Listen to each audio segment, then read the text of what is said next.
Oi, gente, tudo bem com vocês?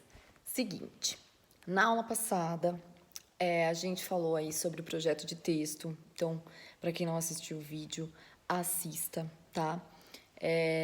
Como a gente está falando sobre artigo de opinião, nós falamos um pouquinho sobre o projeto de texto, que é uma forma bem mais simples de você criar o seu artigo de opinião.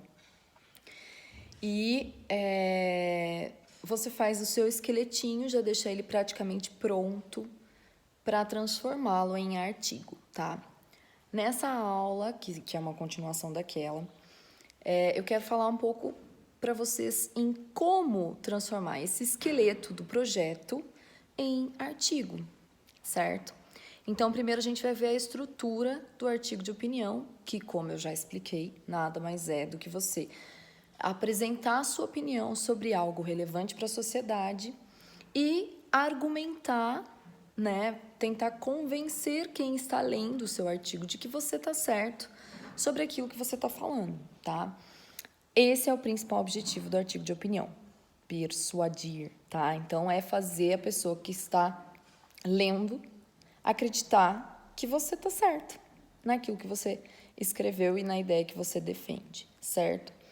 Então, criando o projeto de texto primeiro é muito mais fácil de você transformar isso em artigo. Então, para a gente esclarecer, né, os pontos principais do artigo, eu coloquei aqui no computador e vou mostrar para vocês. Olha só.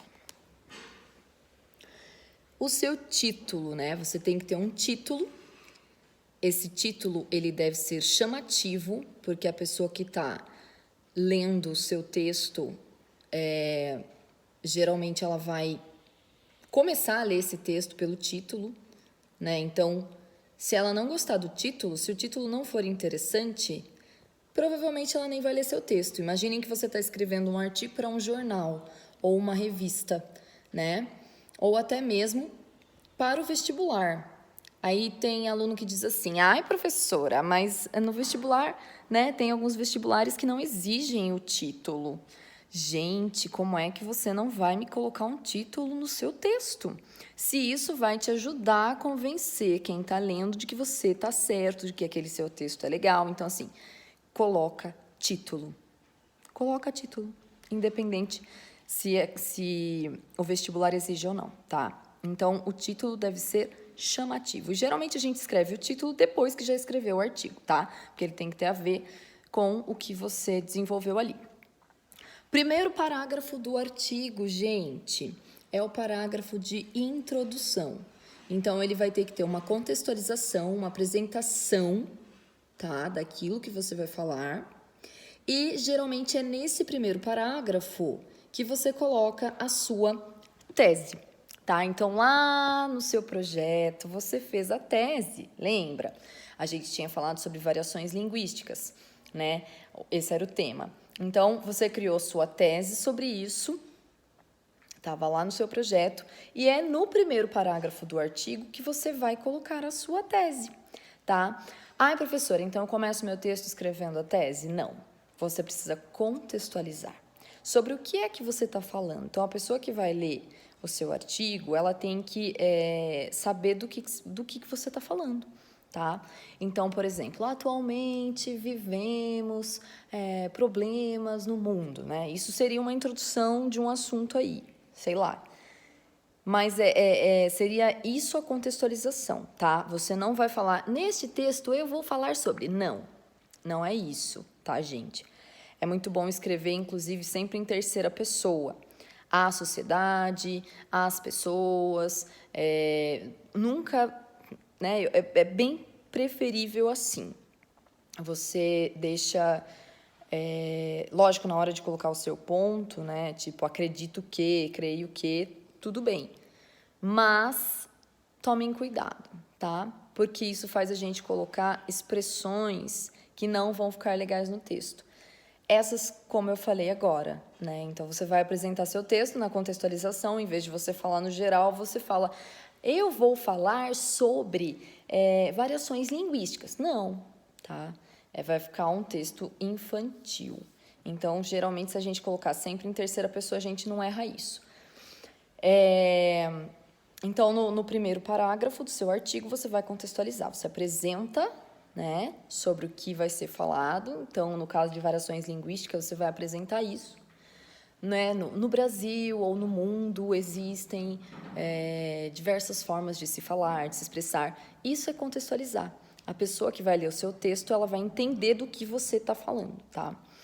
No segundo, no terceiro e de repente até em um quarto parágrafo, a gente chama de desenvolvimento. É onde você vai colocar os seus argumentos, tá?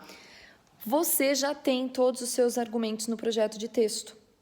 Então, é só você separá-los. Se eles não tiverem nada a ver um com o outro, você separa por parágrafo. E desenvolve o seu argumento, tá? Então, no segundo parágrafo, você coloca lá o primeiro, você vai desenvolver. Você fala, dá exemplos, você dá fatos, tá? Desenvolve, não coloca só aquela frase. Encaixa ela no texto. Você pode usar 2 parágrafos ou 3 para isso, tá? E o último, que vai ser aí o quarto parágrafo ou o quinto, né? É o parágrafo de retomada e conclusão. Normalmente se espera que para quem está apresentando um problema no artigo de opinião, ele também apresente a solução no final. Então, esse parágrafo de conclusão, vocês podem usar aquele trechinho do projeto que vocês colocaram lá outras informações importantes, tá? Então, o que você colocou como outras informações importantes? Como você solucionaria o problema que você apresentou?